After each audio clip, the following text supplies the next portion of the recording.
Hello बच्चों, कैसे हो आप सब। आई होप कि आप एकदम मस्त और बिंदास होंगे और होने भी चाहिए बेटा।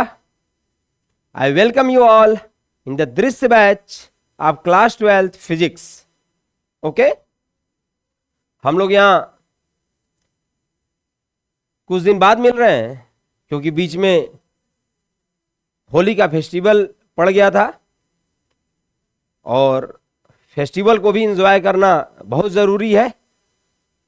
और आई होप कि आप सभी ने होली के इस प्यारे से फेस्टिवल को बहुत ही अच्छे से एंजॉय किए होंगे, अपने फैमिलीज के साथ, अपने रिलेटिव्स के साथ, अपने दोस्तों के साथ। और साथ ही साथ इस फेस्टिवल के साथ साथ हमें पढ़ाई पे भी ध्यान देने की जरूरत है, इसलिए हम लोगों ने फटाफट आपके सामने आ चुके हैं और हम लोग बेटा पढ़ रहे हैं chapter number 1 electric charges and fields और आज है उसका लेक्चर नंबर 4।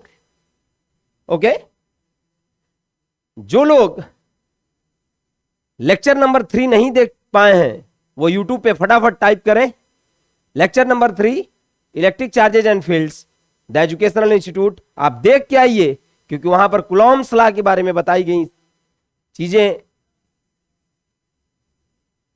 प्रेजेंट है और आप उसको देख के आइए। बिना उस लेक्चर नंबर 3 को देखे हुए आपको लेक्चर नंबर 4 क्लैरिफाई नहीं होगा बेटा, इसलिए आप उसको देख लीजिए। और आई होप आप सभी ने लेक्चर नंबर 1, 2, 3 देखा होगा। ओके ओके बेटा, लेक्चर नंबर 3 में हम लोगों ने कुलॉम्स लॉ, उसके ग्राफिकल रिप्रेजेंटेशंस और उस पर बेस्ड कुछ न्यूमेरिकल क्वेश्चंस किए थे। आज हम लोग Coulomb's law in vector form को डिस्कस करेंगे। Okay,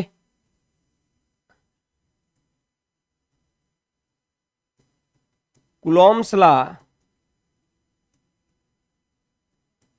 in vector form.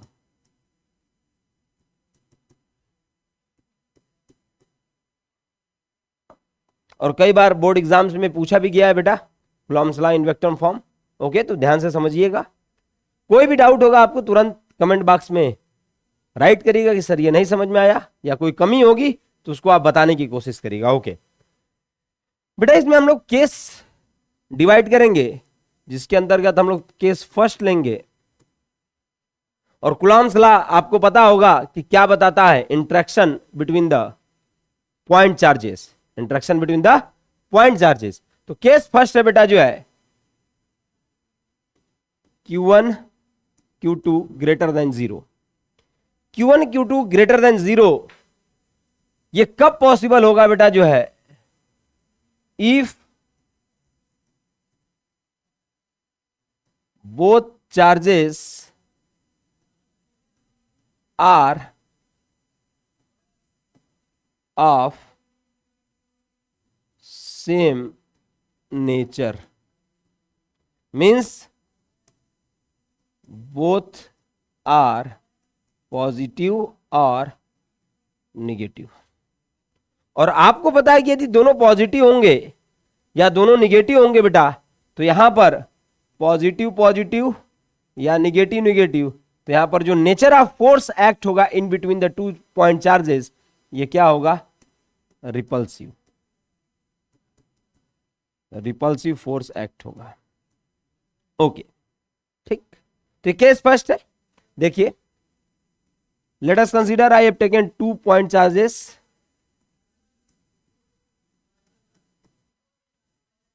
Q1 Q2 separated by a distance R। दोनों का नेचर क्या है बेटा, सेम है, आइदर बोथ आर पॉजिटिव और बोथ आर नेगेटिव, दोनों के लिए सही है। तो बेटा इन दोनों चार्जेस एक दूसरे के ऊपर क्या लगाएंगे, इलेक्ट्रोस्टैटिक फोर्स। और इलेक्ट्रोस्टैटिक फोर्स किस वे में लगाएंगे, चार्ज फर्स्ट चार्ज सेकंड के ऊपर लगाएगा इलेक्ट्रोस्टैटिक फोर्स, और चार्ज सेकंड चार्ज फर्स्ट के ऊपर इलेक्ट्रोस्टैटिक फोर्स लगेगा। Being like charges, the nature of the electrostatic force is repulsive, therefore charge 1 apply a force on charge 2, force on 2 due to 1। Clear है। और ये direction है, ये vector form. ठीक, second charge first charge के ऊपर force लगाएगा, repulsive force, repel करेगा, force on first due to second. ठीक, तो यदि आपसे कोई पूछता है कि what are the F12 and F21, तो मैं यहां पर आपको इस चीज के बारे में बता दे रहा हूं कि F12 क्या है बेटा, force on Q1 due to Q2, और F21 क्या है, force on Q2 due to Q1। ये मेरा अपना रिप्रेजेंटेशन का तरीका है, और भी अलग अलग बुक्स में अलग अलग वेज है, आप उसको देख सकते हैं, बट फॉर इजी पर्पज मैंने इस वे को चूज किया है। ओके, ठीक है बेटा। तो यदि हम F12 निकालें, F12, तो F12 एक वेक्टर क्वांटिटी है, इसके लिए डायरेक्शन है, आप देख रहे हो इधर जा रहा है, तो क्या पढ़ेगा आप लोग, 1/4πε0 Q1 Q2 upon R square. ठीक, तो ये एक F12 आप देख रहे हो वेक्टर क्वांटिटी है, और किसी वेक्टर क्वांटिटी को रिप्रेजेंट करने के लिए क्या क्या चीजें जरूरत होंगी, मैग्नीट्यूड और साथ में डायरेक्शन। क्लास 11 में पढ़े होंगे डिफरेंट टाइप्स ऑफ वेक्टर्स। तो मैग्नीट्यूड तो हो गया 1/4πε0 Q1 Q2 upon R square, but what about the direction. तो सिंप्लिसिटी के लिए F12 का डायरेक्शन किधर है, देखिए इस वे में है। तो हमारे पास दो चीजें हैं, charge 1 that is Q1, charge 2 that is Q2। तो F12 का डायरेक्शन किधर है, इस साइड है, लेफ्ट हैंड साइड। तो हम जो रिप्रेजेंटेशन है, एक यूनिट वेक्टर की जरूरत होगी हमें, क्योंकि यूनिट वेक्टर का काम क्या होता है, उसका मैग्नीट्यूड 1 होता है, और उसका मेन काम क्या होता है बेटा, डायरेक्शन को रिप्रेजेंट करना। तो उसका रिप्रेजेंटेशन हम लोग कैसे करते हैं, आर कैप। लेकिन हमें F12 का डायरेक्शन दिखाना है, तो F12 का डायरेक्शन किधर है, लेफ्ट साइड। तो हम 2 से 1 की तरफ दिखा देंगे, दैट इज R21। मतलब जो F12 का डायरेक्शन है वो किधर से है, चार्ज 2 से चार्ज 1 की तरफ, इसलिए R21, direction from 2 to 1। Clear है सबको, ओके ओके बेटा। अब हम बताएंगे कि आपको पता होगा कि किसी भी वेक्टर क्वांटिटी को रिप्रेजेंट करने के लिए मैग्नीट्यूड और डायरेक्शन दोनों की जरूरत थी, हमने रिप्रेजेंट कर दिया। अब इस R21 को हम स्प्लिट करेंगे। R21 को कैसे स्प्लिट करेंगे, देखिए F12 equal to 1/4πε0 Q1 Q2 by R square, और R21 को हम दूसरे वे में लिख रहे हैं बेटा, R2 माइनस R1 कैप। ये एक रिप्रेजेंटेशन का तरीका है, ठीक है, R2 माइनस R1 ये डिस्टेंस। ठीक, अब ये क्या है, यूनिट वेक्टर, और आपको पता है कि किसी भी यूनिट वेक्टर को रिप्रेजेंट करने के लिए इसको और क्या लिख सकते हो आप, vector R upon magnitude of R। पढ़े होंगे क्लास 11 में, यूनिट वेक्टर को आप क्या लिख सकते हो, वेक्टर R अपॉन में मैग्नीट्यूड ऑफ दैट वेक्टर। तो यहां से क्या हो जाएगा, F12 equal to 1/4πε0 Q1 Q2 upon R। इसको भी लिख सकते थे R21, बट हमने सिंप्लिसिटी के लिए R लिखा था। तो जैसे इसको ब्रेक करेंगे वैसे ही इसको ब्रेक कर देंगे, R को भी क्या लिख देंगे, R2 माइनस R1। किसके हिसाब से, इसके हिसाब से, यूनिट वेक्टर के हिसाब से। तो क्या हो जाएगा, R2 माइनस R1 का होल स्क्वायर। क्लियर है, और ये क्या हो जाएगा बेटा, R2 minus R1 upon magnitude of R2 minus R1, ये हो जाएगा। ठीक, अब क्या हो जाएगा नेक्स्ट लाइन में, F12 इक्वल टू 1/4πε0, ठीक, Q1 Q2 और R2 माइनस R1 अपॉन ये मैग्नीट्यूड का स्क्वायर है और एक मैग्नीट्यूड का पावर यहाँ। तो दोनों को जब प्रोडक्ट फॉर्म में, तो 2 पावर यहाँ है, यहाँ पर बेटा पावर 1, तो दोनों मल्टीप्लाई होकर कितने हो जाएंगे, टोटल पावर 3। तो magnitude of R2 minus R1 का पावर 3। Question number first. यहां तक क्लियर है सबको, यहां तक सभी को क्लियर होगा, आई होप होना भी चाहिए, क्योंकि बहुत ही सिंपलेस्ट वे में इसको समझाया गया है। क्या किया हमने बेटा, दो चार्जेस लिए Q1 Q2, दोनों ने एक दूसरे के ऊपर रिपल्सिव फोर्स लगाया, F12 that is force on Q1 due to Q2 and F21 force on Q2 due to Q1। ठीक, F12 equal to 1/4πε0 Q1 Q2 upon R square, ये मैग्नीट्यूड हो गया। डायरेक्शन के लिए R21 लिख दिया। क्यों ऐसा लिखा, क्योंकि F21 का डायरेक्शन लेफ्ट साइड था, तो हमने चार्ज 2 से चार्ज 1 की तरफ डायरेक्शन दिखा दिया, ये हो गया। ठीक, अच्छा उसके बाद यूनिट वेक्टर को ब्रेक करने के लिए हम लोग को क्या चाहिए formula, vector R upon magnitude of that vector. उसी तरीके से इसको ब्रेक कर दिए और वो हमारा फॉर्मूला मिल गया। ठीक, अच्छा अब यही काम हम लोग सेकेंड चार्ज के लिए करेंगे, कर दीजिए। Also force on 2 due to 1 क्या हो जाएगा बेटा, 1/4πε0 Q1 Q2 या Q2 Q1 आपको लिखना है तो पहले लिख लीजिए, अपान में R square upon R dash unit vector. अच्छा अब क्या निकाल रहे हो, F21 force on 2 due to 1, तो F21 की डायरेक्शन ये है, तो F21 को डायरेक्शन दिखाने के लिए क्या लिख दोगे, R कैप के बगल में। F21 की डायरेक्शन किधर है, राइट साइड, मतलब 1 से 2 की तरफ, तो क्या लिख दोगे बेटा, R12। क्लियर है। नेक्स्ट लाइन क्या हो जाएगा, F21 equal to 1/4πε0 Q1 Q2 R1 minus R2 okay upon R square. Clear सभी को, ओके बेटा।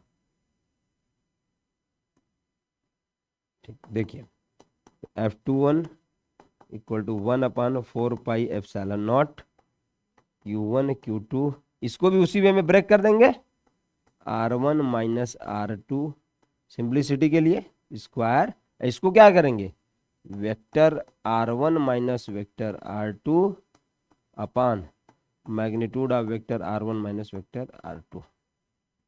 क्लियर है। क्या हो जाएगा नेक्स्ट लाइन में बेटा जो है, F21 equal to 1/4πε0 Q1 Q2 upon R1 minus R2 का cube R1 minus R2, equation number second. Clear है। अब क्या करेंगे, इक्वेशन नंबर फर्स्ट को इक्वेशन नंबर सेकेंड से डिवाइड कर देंगे, इक्वेशन नंबर फर्स्ट को इक्वेशन नंबर सेकेंड से डिवाइड कर देंगे, तो क्या हो जाएगा, now dividing equation first by equation second we get, क्या हो जाएगा बेटा, F12 divided by F21 equal to 1/4πε0 Q1 Q2 upon क्या था बेटा जो है देख लीजिए, R2 माइनस R1 का क्यूब, R2 माइनस R1 का cube, R2 minus R1 whole upon 1/4πε0 Q1 Q2 R1 minus R2 का cube, R1 minus R2। Clear है यहां तक, कोई दिक्कत नहीं है। क्या हो जाएगा बेटा, 1/4πε0 से 1/4πε0 कैंसिल, Q1 Q2 से Q1 Q2 कैंसिल, और ये R2 माइनस R1 का मैग्नीट्यूड है उसका पावर क्यूब, यहां पर R1 माइनस R2 का मैग्नीट्यूड है उसका पावर क्यूब है। तो किसी भी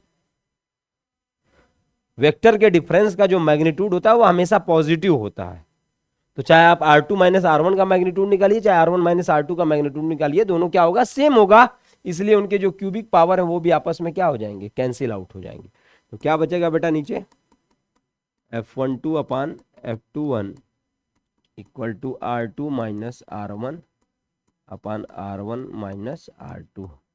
नेक्स्ट लाइन में F12 upon F21 equal to, minus common ले लें तो क्या बचेगा, R1 माइनस R2 अपान R1 माइनस R2, ये cancel, F12 upon F21 equal to -1, this implies F12 equal to minus of F21।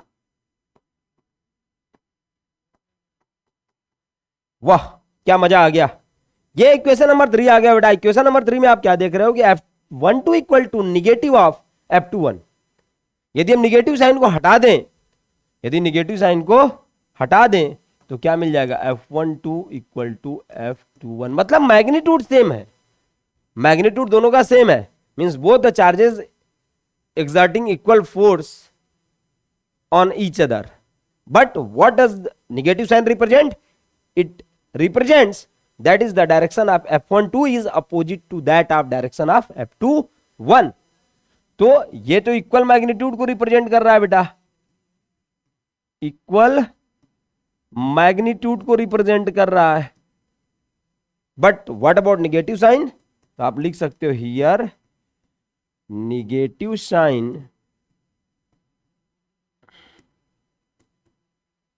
represents that the direction of F12 is opposite to that of direction of F21। बस clear हो गया। यही था हमारा Coulomb's law in vector form. और ये case first था। वो केस क्या था बेटा कि when the both the charges are of like nature, that is both are positive और बोथ आर नेगेटिव। और in this case the nature of electrostatic force is repulsive. Clear है? Okay, you have to take screenshot first of all, first page. Okay, take. Okay बेटा, now second.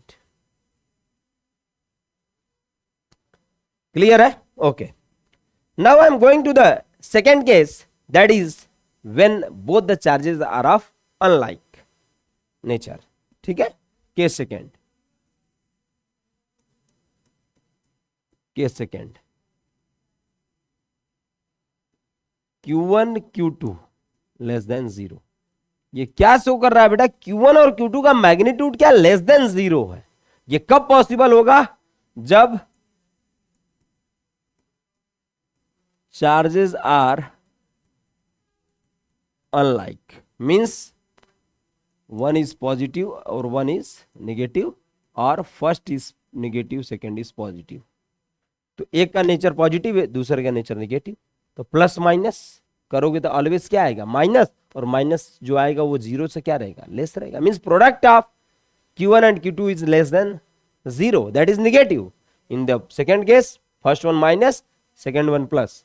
तो minus plus again minus और again minus, means minus Q1 Q2 value is always less than 0। तो आप समझ पा रहे होगे कि सर यहां पर एक प्लस एक माइनस है, यहां एक माइनस एक प्लस है, पॉसिबिलिटी यही दोनों है। तो इस दोनों के केस में जो नेचर ऑफ फोर्स होगा बेटा वो क्या होगा? अट्रैक्टिव। नेचर ऑफ फोर्स क्या होगा? अट्रैक्टिव। क्लियर है? कोई बहुत ज्यादा चेंज नहीं होना, भी सिर्फ बस करने का वे थोड़ा सा चेंज हो जाएगा जो डायरेक्शन को रिप्रेजेंट कर रहे थे। देखिए Q1 Q2 अपोजिट नेचर मान ले रहे हैं। ये Q1 क्या है? ये फर्स्ट वन प्लस है और सेकेंड वन माइनस है, बस। Q1 और इनके बीच का जो सेपरेशन है वो क्या है बेटा? R है। ठीक, तो जो Q2 है वह Q1 को क्या करेगा? अट्रैक्ट करेगा अपनी तरफ। मींस एक फोर्स इधर लगेगा। ये फोर्स क्या रिप्रेजेंट करेगा? Force on first. कौन लगा रहा है? सेकेंड। अपनी तरफ अट्रैक्ट करने का काम कर रहा है। ठीक है, और Q1 क्या करेगा? Q2 को भी अपनी तरफ अट्रैक्ट करेगा, क्योंकि ये पॉजिटिव चार्ज है और ये कैसा है बेटा? नेगेटिव। तो this one is force on second due to first. तो यहां फिर से लिख देंगे F12 equal to force on Q1 due to Q2, F21 force on Q2 due to Q1। ठीक है बेटा, देखिए अब क्या होगा? फिर वही काम। तो क्या हो जाएगा? Now F12 equal to 1/4πε0 Q1 Q2 upon R square vector, क्योंकि मैग्नीट्यूड हो गया, डायरेक्शन के लिए यूनिट वेक्टर लेंगे। अच्छा, ध्यान क्या देना? F12 है क्या बेटा? F12 force on first due to second, और force on first due to second की डायरेक्शन देखिए किधर है? Force on first due to second की डायरेक्शन किधर है, राइट साइड, मतलब फर्स्ट से सेकंड की तरफ, बस यही चेंज करना था। प्रीवियस वाले केस में क्या था, force on first due to second किधर था, लेफ्ट साइड था, मींस 2 से 1 की तरफ। यहां पर क्या है बेटा, जो है यहां पर क्या है, force on first due to second की डायरेक्शन फर्स्ट से सेकंड की तरफ है, इसलिए R12 कैप लिख दिया गया है। क्लियर है, क्या हो जाएगा 1/4 pi epsilon naught Q1 Q2 upon R1 minus R2 का स्क्वायर, और इसको चेंज कर देंगे R1 माइनस R2 में। क्लियर है, क्या हो जाएगा बेटा 1/4 pi epsilon naught Q1 Q2 upon R1 minus R2 का स्क्वायर, और इसको लिख सकते हैं vector R1 minus R2 upon magnitude of R1 minus R2। तो क्या हो जाएगा बेटा यहां से, force on first due to second equal to 1/4 pi epsilon naught Q1 Q2 upon magnitude of R1 minus R2 का cube into R1 minus R2, equation number first. Clear है सबको, और होना भी चाहिए क्योंकि आपने फर्स्ट केस को देख चुका है। क्लियर है, फिर से आएंगे बेटा सेकंड पे। Also F21 equal to 1/4 pi epsilon naught Q1 Q2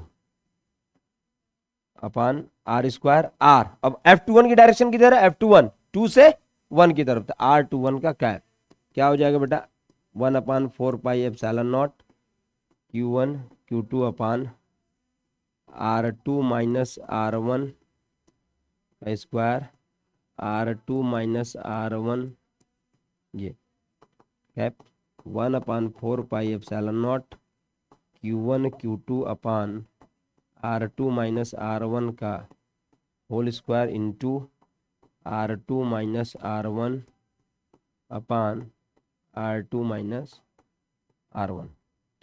तो क्या हो जाएगा नेक्स्ट लाइन में 4 pi epsilon naught Q1 Q2 upon R2 minus R1 का क्यूब R2 माइनस R1।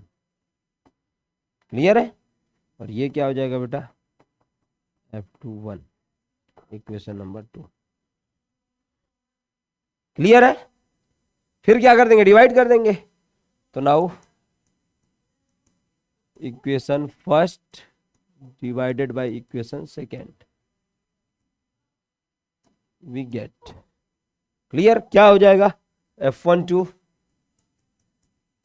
अपान F21 1/4 pi epsilon naught Q1 Q2 upon, equation number first कहाँ है, R1 minus R2 का cube into R1 minus R2 whole upon 1/4 pi epsilon naught बेटा Q1 Q2 upon R2 minus R1 का cube R2 minus R1। ठीक है, क्या हो जाएगा 1/4 पाई एप्सिलॉन नॉट से 1/4 pi epsilon not cancel, Q1 Q2 से Q1 Q2 कैंसिल। अगेन ये जो मैग्नीट्यूड है R1 माइनस R2 का और R2 माइनस R1 का ये सेम होगा, उनके क्यूबिक पावर है, ये भी कैंसिल आउट होंगे। क्या मिलेगा F12 upon F21 equal to R1 minus R2 upon R2 minus R1। This implies F12 upon F21 equal to minus common ले लेंगे R2 minus R1 upon R2 minus R1, cancel out बेटा F12 टिन टिन टिन टिन टिन टिन F12 equal to minus F21। ये क्या फिर से वही आया इक्वेशन नंबर 3 जो कि केस फर्स्ट में था। क्लियर है, तो आपने क्या देखा बेटा कि कूलॉम्स लॉ के केस में चाहे लाइक चार्जेज हो दोनों, चाहे अनलाइक चार्जेज हो, बट फाइनली हम लोग का रिजल्ट कहां पहुंचना, F12 equal to minus of F21। This represents that the force on first charge due to the second charge is same as the force on second due to the first charge. Both are equal in magnitude, but negative sign represents that the direction of F12 is opposite to the direction of F21, or the direction of F21 is opposite to the direction of F12. Clear है? Okay, I hope कि आप सभी को समझ में आया होगा कि Coulomb's law in vector form कैसे हम प्रूव करते हैं. कभी कभी इस तरीके से दे देता है कि you have to prove the Coulomb's law in vector form that is Q1 Q2 less than 0. कभी कभी पूछता है Q1 Q2 ग्रेटर देन 0. कभी कभी ऑब्जेक्टिव में पूछ देगा कि दो चार्जेस है, r डिस्टेंस है, सेपरेटेड है, such that Q1 Q2 is less than 0, then depicts the nature of electrostatic force acting between them. तो आपको नेचर ऑफ फोर्स क्या हो जाएगा बेटा? अट्रैक्टिव. और whenever there are like charge, तो वहां पर जो नेचर ऑफ फोर्स होगा वो क्या होगा? रिपल्सिव. क्लियर है? यहां तक सभी को समझ में आया होगा. आप स्क्रीनशॉट ले लीजिए Coulomb's law in vector form case number 2 का, उसके बाद हम लोग आगे बढ़े.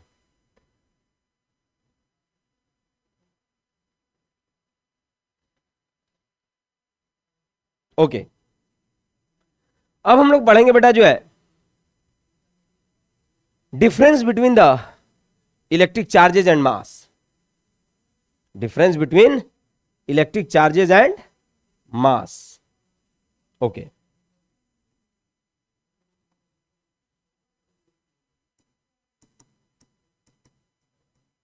Difference between electric charges and mass. Basic difference है इनके बीच में.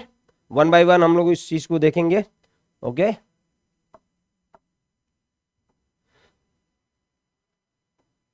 One side I have write electric charge और on the other side mass.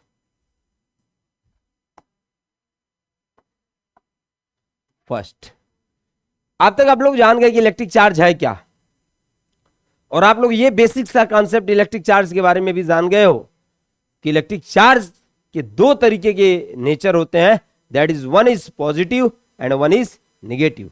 Means आप लिख सकते हो बेटा कि इट मे बी पॉजिटिव और negative. What? Electric charge that is positive भी हो सकता है और निगेटिव भी हो सकता है. लेकिन जो मास है, कभी आपने ये नहीं सुना होगा कि mass of a body is -50 kg. क्या कॉन्सेप्ट लगाया हर सर ने. ऐसा नहीं है. कभी भी किसी ऑब्जेक्ट का मास निगेटिव नहीं होगा. कभी भी किसी ऑब्जेक्ट का मास निगेटिव नहीं होगा. ये फंडामेंटल प्रॉपर्टी है, क्लास 11th में भी पढ़े होगे. ये निगेटिव नहीं होगा बेटा. क्लियर है? तो इट इज ऑलवेज पॉजिटिव. मतलब mass of an object is always positive. Clear है? ओके. सेकेंड वन, दो चार्ज होंगे. दो चार्ज होंगे तो the force acting between the two charges is electrostatic force. Force acting between two charges is electrostatic force. Electrostatic force act होता है, और आप पढ़ चुके हो. कूलॉम्स लॉ ने बताया कि इनके बीच में इलेक्ट्रोस्टैटिक फोर्स एक्ट होता है. उसका मैग्नीट्यूड बताया कूलॉम्स लॉ के अकॉर्डिंग F = 1/4πε0 Q1 Q2/r². तो इलेक्ट्रिक चार्जेस के बीच में कौन सा फोर्स लगता है बेटा? Electrostatic force. But what about the force acting between two mass body is gravitational force. The force acting between the two mass body is gravitational force. Newton ने बताया था. But what about the electric charges? The force acting between the two charges is electrostatic. Clear? अब बात करते हैं बेटा तीसरा nature की, कि नेचर ऑफ इलेक्ट्रोस्टैटिक फोर्स क्या हो सकता है. या तो ये अट्रैक्टिव हो सकता है और रिपल्सिव हो सकता है, और ये डिपेंड करेगा कि नेचर ऑफ चार्ज क्या है. दोनों पॉजिटिव है, दोनों निगेटिव हैं, लाइक चार्जेस होंगे, नेचर ऑफ फोर्स क्या होगा, repulsive. But whenever one is positive one is negative, then the charges are of opposite nature, unlike charges, and in between them the nature of force acting is attractive. But what about the gravitational force? It is always attractive. It is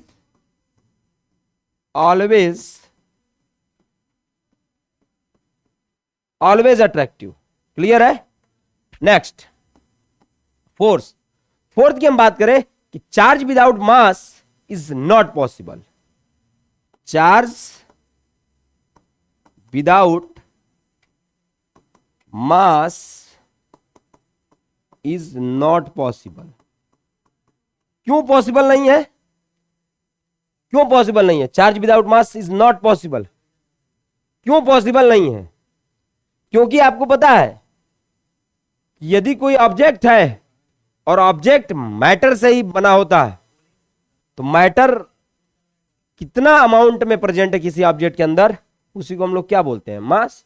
और यदि बेटा matter ही नहीं रहेगा तो उसके अंदर atoms नहीं होंगे, और एटम्स नहीं होंगे तो उसके पास ना इलेक्ट्रॉन्स होंगे, ना प्रोटॉन्स होंगे, ना न्यूट्रॉन्स होंगे. और इलेक्ट्रिक चार्ज कब किसी बॉडी के ऊपर एक्वायर होती है? जब कहीं ना कहीं लॉस और गेन ऑफ इलेक्ट्रॉन होता है. तो मैटर जब नहीं रहेगा, मास नहीं रहेगा, तो वहां पर कोई चार्ज का एग्जिस्टेंस नहीं होगा. But what about the mass? Mass without charge, mass without charge is possible. कहोगे फॉर एग्जाम्पल इलेक्ट्रॉन है, इलेक्ट्रॉन के पास निगेटिव चार्ज है, इलेक्ट्रॉन के ऊपर निगेटिव चार्ज है, -1.6 इंटू 10⁻⁹. ठीक. बट आप वहीं आप देखो इलेक्ट्रॉन के पास मास भी है. बट कॉन्सेप्ट क्या है? मास विदाउट चार्ज इज पॉसिबल. ऐसा हमें एग्जांपल बताना है कि जिसके पास मास हो बट कोई चार्ज ना हो. न्यूट्रॉन न्यूट्रल होता है, कोई चार्ज नहीं होता. मास होता है न्यूट्रॉन के पास 1.67 into 10⁻27 kg, but neutron does not have any charge. So mass without charge is possible, but charge without mass is not possible. Clear है? Next, moving charges produces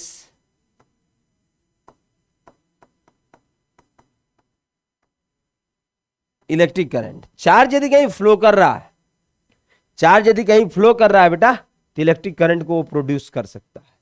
but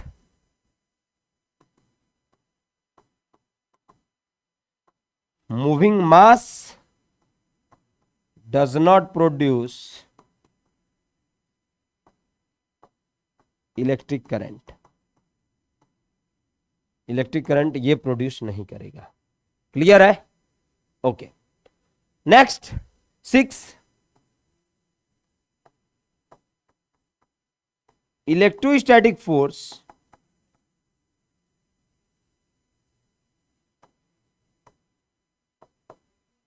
between two charges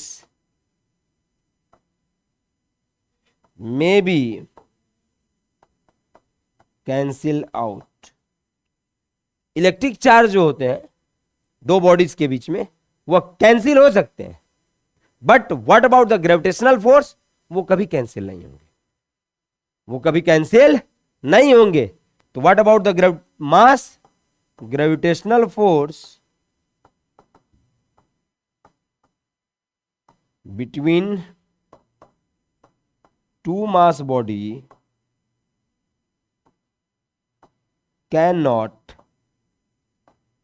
cancel out. ठीक है? और last है बेटा जो है, दूसरे colour से लिख दे रहा है, ये होगा कॉन्सेप्ट इलेक्ट्रिक चार्ज के लिए और ये होगा मास के लिए. 7 पॉइंट है. यहां पर जो इलेक्ट्रिक चार्ज है बेटा जो है वो क्वांटाइजेशन प्रॉपर्टी को फॉलो करता है. Electric charge follow quantisation property, but ऐसी कोई प्रॉपर्टी नहीं है मास के पास, that is it does not follow quantisation property. तो क्वांटाइजेशन प्रॉपर्टी मास नहीं फॉलो करता है, मींस किसी भी एक ऑब्जेक्ट से दूसरे ऑब्जेक्ट तक मास कितना भी ट्रांसफर हो सकता है, बट जो इलेक्ट्रिक चार्ज है वो कहीं ना कहीं integral multiple of charge of electron ही होगा, इसलिए क्वांटाइजेशन प्रॉपर्टी को फॉलो करता है और वो नहीं करता। This is a big 7 difference between the electric charges and mass, that is it may be positive और negative, it is always positive. Force acting between two charges is electrostatic force, यहां पर the force acting between two mass body is gravitational force. Nature of electrostatic force may be attractive और repulsive, which depends on the nature of electric charges but always attractive. Which one? Gravitational force. Charge without mass is not possible but mass without charge is possible. Example क्या हो जाएगा बेटा? Neutron. क्यों ये possible नहीं होगा अभी explain किए हैं। Next one, moving charges produces electric current, moving mass does not produces electric current, and electrostatic force between two charges may be cancel out but gravitational force cancel out नहीं। Clear है? Okay, तो this is the 7 basic difference between the electric charge and mass. You have to take screenshot. Okay, तो यहां तक clear होगा आपको कि Coulomb's law in the vector form, difference between electric charges and mass. Now the next concept is the comparison between the electrostatic force and gravitational force. Clear है? Okay,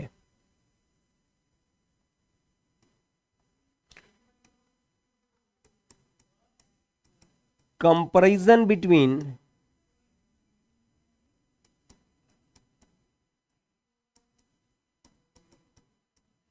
electrostatic force and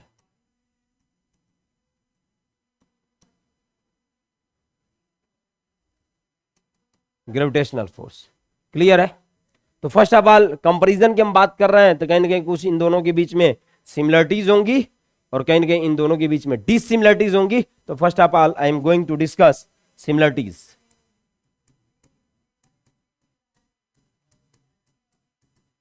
similarities first है बेटा जो है कि दो charges है और are distance से सेपरेटेड है, Q1 Q2, दो मास बॉडी है, दोनों का मास M1 और M2 आर डिस्टेंस से सेपरेटेड है। तो कूलॉम्स ने इनके फोर्स के बारे में क्या बताया? F equal to 1/4 pi epsilon naught Q1 Q2 upon R square, और यहां पर FG की हम बात करें यदि तो हो जाएगा G M1 M2 upon R square. मतलब आप देख पा रहे हो कि F E proportional to 1/r square और also F G proportional to 1/r square, means both the forces, the magnitude of both the forces is inversely proportional to the square of distance between the either two point charges और between the two mass object. Clear है? Means कह सकते हैं बेटा कि it obeys inverse square law। Inverse square law का मतलब F proportional to 1/r square. Inverse square law, that is force acting between the two point charges is directly inversely proportional to the square of distance between them, और यहां पर भी वही criteria लागू हो रहा है। ये तो फर्स्ट सिमिलरिटी हो गई। ओके, सेकेंड की हम बात करें, both are central forces. Central forces क्यों है? क्योंकि they act along the line joining their centres, because they act along line joining their centres. Clear है? तो both the forces acts along line joining their centers, that's why they are said to be what? Central forces. Third, both are conservative forces. और आज इधर आप class 11th को पढ़ के आए हो तो कंजर्वेटिव और नॉन कंजर्वेटिव फोर्सेस के बारे में आपको पता होगा कि कंजर्वेटिव फोर्स क्या होते हैं बेटा। कंजर्वेटिव फोर्स होते हैं that is the work done by a force depends on the initial and final position only, it does not depends on the path followed by them. Means both are conservative forces because the work done by it depends on initial and final points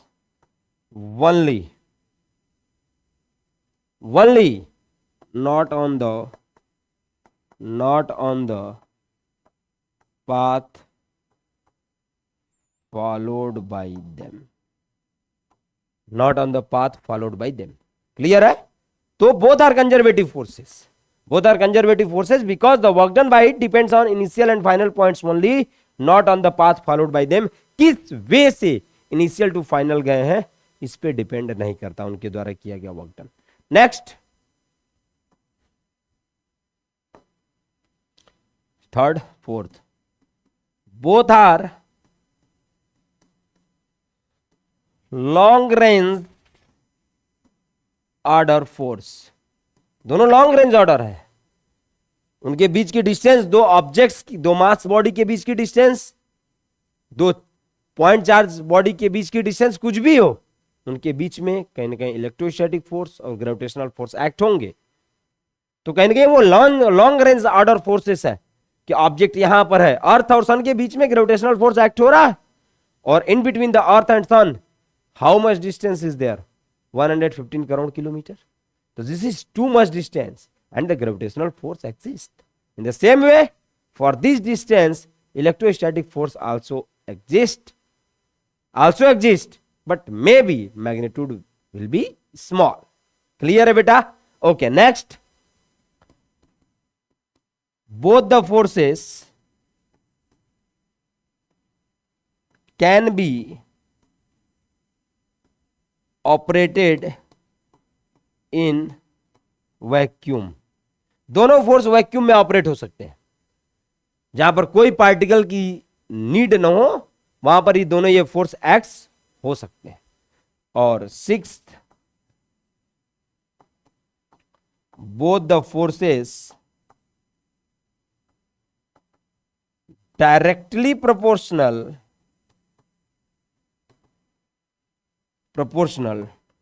to the either product of masses or product of charges। तो charge और मास की हम बात कर रहे थे, charges के product के प्रोपोर्शनल होगा या मास के प्रोडक्ट के प्रोपोर्शनल होगा। तो these are the 6 basic similarities between the electrostatic force and gravitational force. से 6 सिमिलरिटीज है, तो ऑब्वियस है कि यदि सिमिलरिटीज है तो डिसिमिलरिटीज भी होंगी। तो फर्दर हम उस डिसिमिलरिटीज को डिस्कस करें उससे पहले बेटा आप इस सिमिलरिटीज का एक छोटा सा स्क्रीनशॉट ले लीजिए।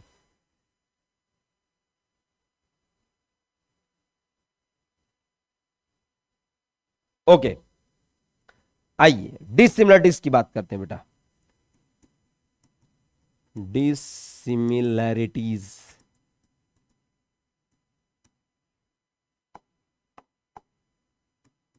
फर्स्ट, जो इलेक्ट्रोस्टैटिक फोर्स है बेटा,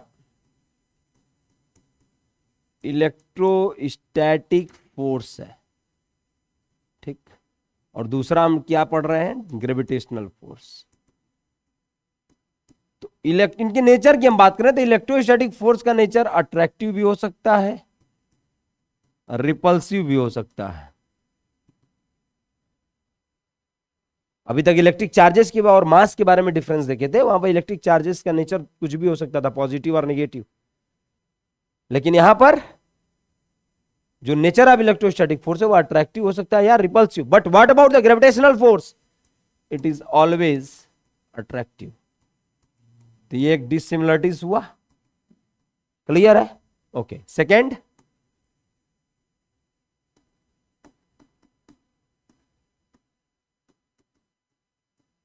इलेक्ट्रोस्टैटिक फोर्स और ग्रेविटेशनल फोर्स कि जब मैग्नीट्यूड को कंपेयर किया गया तो यह पाया गया कि जो इलेक्ट्रोस्टैटिक फोर्स है वह स्ट्रॉन्गर फोर्स होता है in compare to the gravitational force. But यदि हम आपको उसके मल्टीपल्स की हम बात करें तो आप चौंक जाएंगे। Electrostatic force 10 to the power 25 times stronger than ZF, gravitational force. Electrostatic force EF is 10 to the power 25 times stronger than ZF. तो EF और GF का कोई और मीनिंग मत निकाल लीजिएगा। EF stands for electrostatic force and GF stands for only gravitational force. Clear है? Okay, third one, electrostatic force और ग्रेविटेशनल फोर्स। और आपको जब हम बेटा कुलॉम्स लॉ की बात कर रहे थे तो कुलॉम्स लॉ का जो फोर्स का मैग्नीट्यूड था हमने वहां बताया था कि depends on the medium, it depends on the medium. तो जो इलेक्ट्रोस्टैटिक फोर्स है वह मीडियम पे डिपेंड करेगा, depends on medium in which system of charges are kept. Clear है? But what about gravitational force?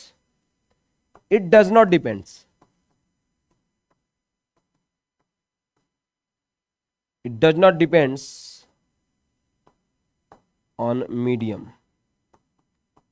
यह बेसिक तीन डिसिमिलरिटीज को आप जान पाए बेटा कि व्हाट आर द डिफरेंस या dissimilarities between the electrostatic force and gravitational force. Electrostatic force attractive and repulsive both, but what about gravitational? Always attractive. Electrostatic force is 10 to the power 25 times stronger than the gravitational force, and electrostatic force depends on the medium, but gravitational force does not depends on the medium. Okay, screenshot लीजिए। Okay, तो बेटा आज के lecture में हम लोग क्या क्या पढ़े? Coulomb's law in vector form, case number first Q1 Q2 greater than 0, case number second Q1 Q2 less than 0, second topic difference between electric charges and mass, third comparison between electrostatic force and gravitational force, that is similarities between them and dissimilarities between them। आज का lecture बस यहीं तक। Next lecture में हम लोग अच्छे अच्छे क्वेश्चंस के साथ मिलेंगे based on the Coulomb's law. Okay, तब तक के लिए बेटा थैंक यू। और आप अपनी पढ़ाई को नहीं रोकेंगे, पढ़ाई को अपने कंटिन्यू कीजिएगा क्योंकि होली का त्यौहार बीत गया है और आप अपने पढ़ाई पर अपने लगन से लग जाइए। Okay, thank you.